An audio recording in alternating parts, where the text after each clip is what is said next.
Y este es un efecto muy parecido a una lasura. En una carta de 1817, Canova aseguró en una carta a un cliente que estos procedimientos encáusticos solo los había empleado en su obra temprana, pero es posible que escribiera esta carta únicamente para tranquilizar a su cliente, ya que la mayoría de los coleccionistas y conocedores de la época rechazaban estas técnicas, por mucho que apreciaran el efecto conseguido. John Gibson, un alumno de Canovas, creó esta figura que creó realmente polémica, la llamada Venus teñida. Y el cliente era John Campbell, quien luego dijo que hubiera preferido una figura puramente blanca. Y aquí en esta imagen vemos un mármol completamente blanco, sin matizar el color un tanto duro del mármol de Carrara. Thorvaldsen, en cambio, intentó evitar estos efectos sumamente suaves. Las superficies de sus obras eran más ásperas, mostraban las huellas de las herramientas y estaban menos pulidas. Sin embargo, no se puede observar en todas sus obras, ya que muchas fueron lavadas con piedra pómez con posterioridad.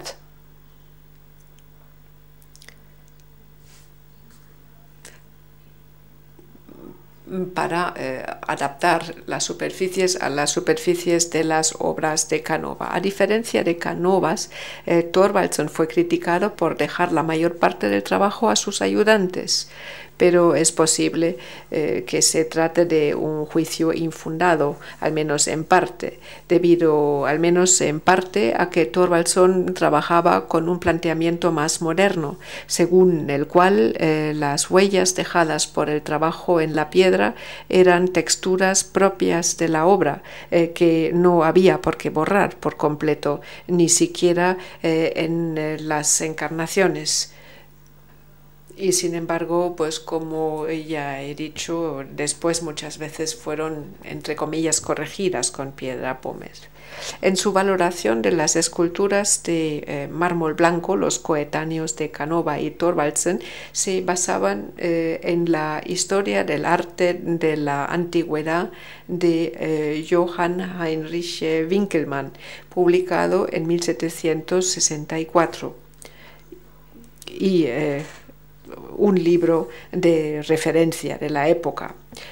Si bien Winckelmann no negaba la existencia de esculturas antiguas pintadas, como una Diana encontrada en 1760 en Herculaneum, pero para él representaban vestigios de una práctica arcaica que consistía en vestir a estatuas de mármol de ropa verdadera, un realismo superado por el clasicismo con sus representaciones idealizadas de cuerpos desnudos. Al margen de estas consideraciones, en opinión de Winckelmann, la Diana coloreada no representaba uno de estos ideales, sino a una persona concreta. 100 años después de Winckelmann, Baudelaire seguía criticando la popularidad sin límites, totalmente injustificada en su opinión, de la que gozaba el mármol blanco, cuando no era más que uno de los muchos materiales de los que dispone el artista. Desde finales del siglo XVIII XVIII hasta finales del siglo XIX, el discurso oficial del mundo del arte mantuvo la superioridad estética del marco blanco. Mientras tanto, la práctica artística cuestionaba este ideal, siendo el ejemplo más emblemático la figura de cera vestida de tul y raso de la pequeña bailarina a la edad de 14 años de Edgar Degas. Sin embargo, la defensa del mármol blanco se debía a criterios que iban mucho más allá de la estética.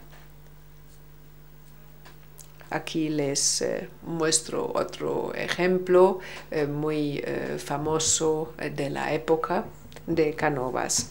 En 1800 el mármol blanco era el material que se creía más próximo a la antigüedad.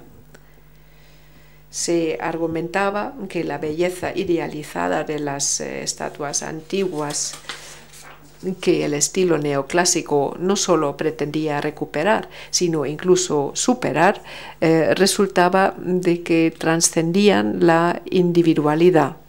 Y parecía que el único material susceptible de reproducir esta representación perfecta sin interferencia de detalles banales era el mármol blanco. El papel normativo del color blanco como característica no de una raza en particular, sino de la especie humana como tal, fue recogido por Richard Dyer en su obra, sobre todo al analizar la representación étnica en el cine. Entretanto, también en la historia del arte hubo numerosos estudios dedicados a la whiteness en la pintura de retratos de finales del siglo XVIII. Curiosamente, en todas estas publicaciones falta una referencia a la quinta esencia de la imagen de un cuerpo blanco, a saber, la escultura de mármol. En opinión de Winkelmann, la belleza suprema, el ideal, excluye la individualidad. Es decir, que el ideal representa la especie humana como tal. En su obra Flesh and Ideal, Alex Pott en su libro Flesh and Ideal and the Origins of Art History, Alex Pott aborda el interés del autor en la representación de cuerpos transexuales. Afirma que su empeño en buscar el ideal en la representación del ser humano en una única imagen corporal le llevó a Winkelmann a realzar las formas andróginas en sus análisis de las esculturas antiguas y a favorecer los efebos y las jóvenes diosas hermafroditas.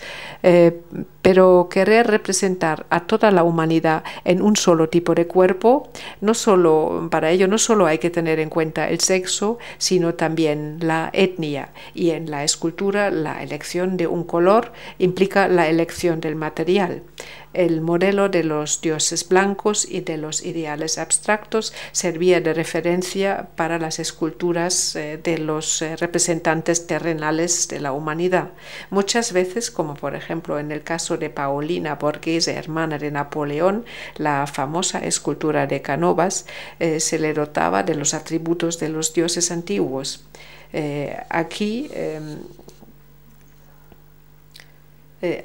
Aquí en este caso de la Venus Victrix, en esta escultura de 1804, la materialidad del mármol blanco destaca de sobremanera, ya que la cama en la que yace es de madera pintada, como si de un verdadero mueble se tratara.